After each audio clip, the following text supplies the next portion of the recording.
So I love the idea of the macro entrepreneur, and or the side hustle entrepreneur, because what I see everyone saying is, I want to be Warren Buffett, I want to be Dan Bazillionaire, I want to be this person, I want to be that, I want to be the business owner of this, I want to be Rockefeller. That's fucking great and all. That's cool.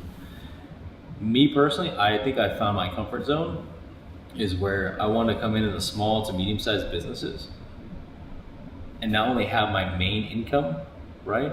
Whether it's my business or a job or whatever, it doesn't matter. But do this on the side and also in the evenings, and that's when I actually have thrived, to have passion for it. And I love it personally. And I want to root for the underdog so bad, because the husband who's there, who's like, I'm starting my own business. I met these guys, and I love seeing this story. It's really good. This guy is he's an oil driller, right? He's in Glendale, Arizona. Him and his business partner. His business partner kind of took off and kind of made a lot of money, but it's kind of being the playboy of the group, and good guy, you know. But this guy, I love his story because he's like, I'm an oil driller, but when I come home at night, kids are fed, and my ass is in the garage making these American flags.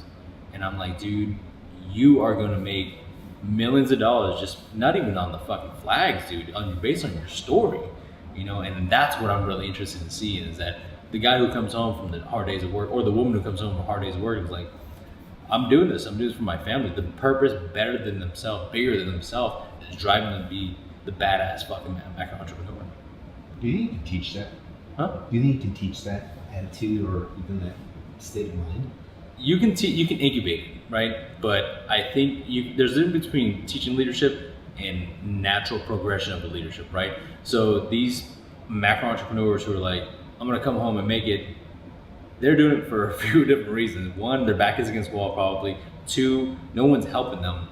Chances are they might even be single parents or whatever. And three, they have a bigger cause, like their children's tuition, their private school tuitions, medical bills or whatever. They're like, this is a big pain, this is a big purpose for me. And that's what they're going with. Right, so the bigger in their own environment, if you will. So the macro entrepreneur within their hemisphere, right? So you have micro entrepreneurs who are the micro guy, right? And you have the macro, right? Trying to make a bigger impact. So my philosophy behind that is, in their environment, they're just trying to make the biggest impact that they can. I'm just going to be something. Sure, yeah. So probably both, right? So what I'll say is probably the latter of, they're trying to fulfill a purpose bigger than themselves. Yeah, so I know two other guys who actually own a shipping company, and they're like, we're it, no one else. We don't care about anyone else. We don't want to be in that business. Our business is to make money at any means possible, and we want to be the micro entrepreneur. We have $2 million a year we want to make, and that's our sweet spot. And they don't give a shit. Cool.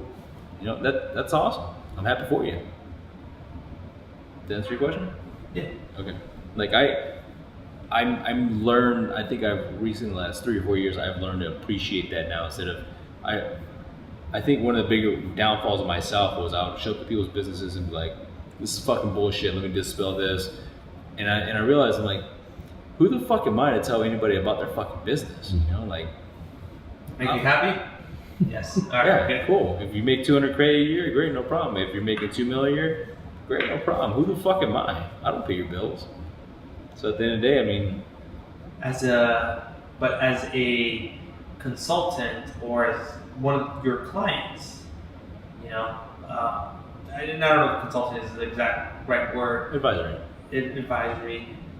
How does that play? Because now you're not necessarily paying their bills, but you are being hired to do a job for them. So that's kind of tricky, right?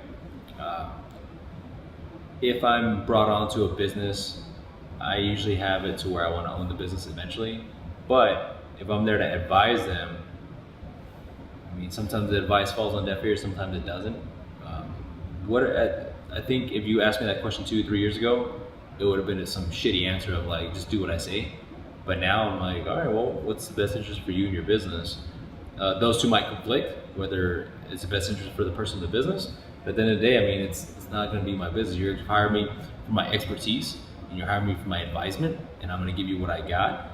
And if you want to listen to it, great. If you don't, you don't. But either way, you're going to make money.